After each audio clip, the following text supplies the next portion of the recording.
The Snow Queen, an adventure in 7 stories. The first story, which is about the mirror and the fragments.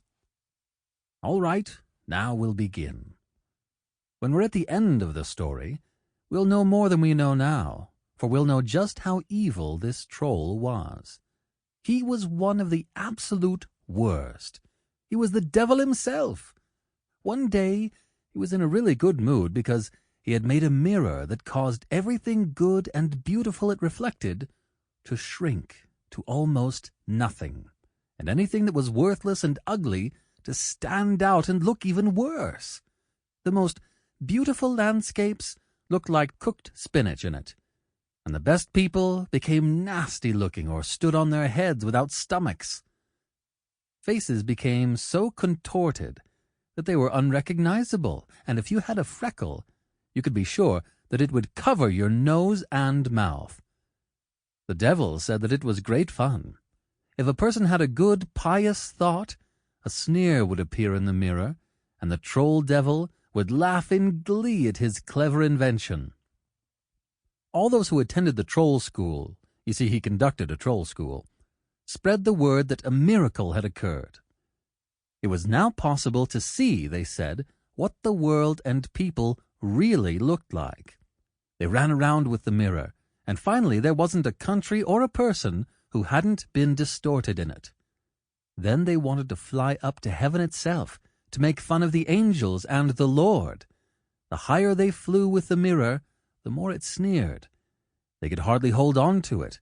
Higher and higher they flew, closer to God and the angels.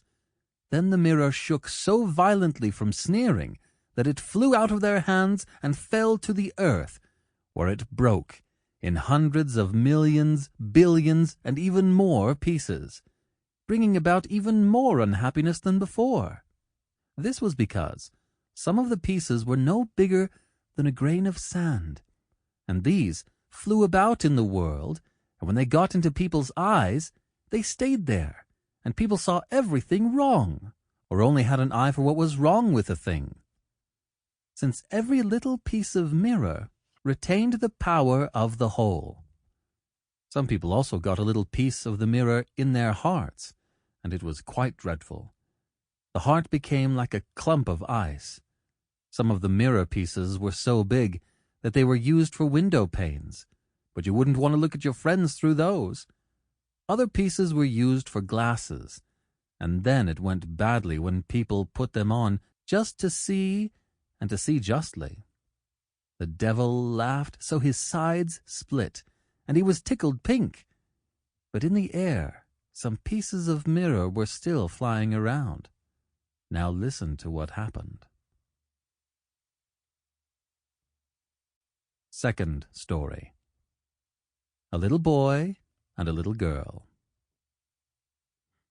In the big city, where there are so many houses and people that there isn't enough space for all people to have a little garden, and where most people have to be contented with flowers in pots, there lived 2 poor children who had a garden slightly larger than a flower pot.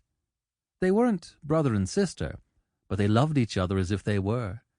Their parents lived right next to each other in 2 garret rooms, where the roof from one house leaned right up against its neighbor, and the gutters ran along the edges of the floor. From each side, a little garret window opened, and you just had to stride over the gutters to get from one window to the next. The parents each had a large wooden box outside their windows, and here they grew kitchen herbs that they used for cooking, and a little rose tree. There was one in each box, and they grew very nicely. Then the parents decided to place the boxes crosswise over the gutters, so they almost reached from one window to the next, and it looked almost exactly like 2 flower beds.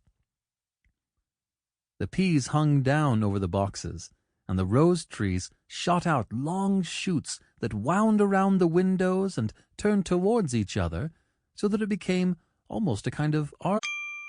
Sample complete. Ready to continue?